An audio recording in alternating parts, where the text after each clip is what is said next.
स्वतःला एक्सप्रेस करता येणं खूप महत्वाचं आहे. आपल्या मनातील विचार, आपल्या मनातील भावना दुसऱ्यांपर्यंत पोहोचवता येणं खूप महत्वाचं आहे. तुम्हाला काय वाटतं? तुमच्या मनात काय विचार आहेत? तुम्ही कुठल्या विचारातून जात आहात? हे दुसऱ्यांना सांगता येणं खूप महत्वाचे आहे. जेव्हा गरज आहे, तेव्हा स्वतः व्यक्त होता येणं खूप महत्वाचं आहे. आपल्याला कुणाला इम्प्रेस करायला ह्या गोष्टी आल्या पाहिजेत हे गरजेचं नाही, पण आपल्याला खऱ्या अर्थाने व्यक्त होता आलं पाहिजे.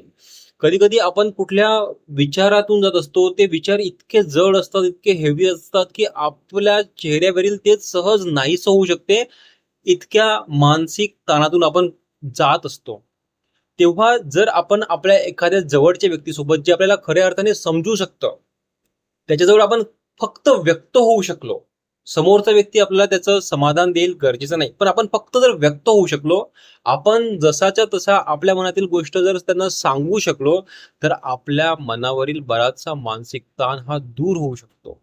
फक्त मानसिक ताणच नाही, जेव्हा तुम्हाला एखादी गोष्ट एक्सप्रेस करायची असेल, कुणी याला कम्युनिकेशन स्किलचा भाग म्हणू शकतात, संवाद कौशल्याचा भाग म्हणू शकतात, पण खऱ्या अर्थानं आपल्याला हे शिकायला हवं की व्यक्त कसं व्हायचं, एक्सप्रेस कसं व्हायचं, आणि त्याने आपल्या आयुष्यातील बरेचसे प्रॉब्लेम दूर होऊ शकतात. फक्त आपण दुसऱ्यासोबत आपल्या मनातील विचार जसेच्या तसे न मांडल्यामुळे बरेचसे प्रश्न उद्भवतात.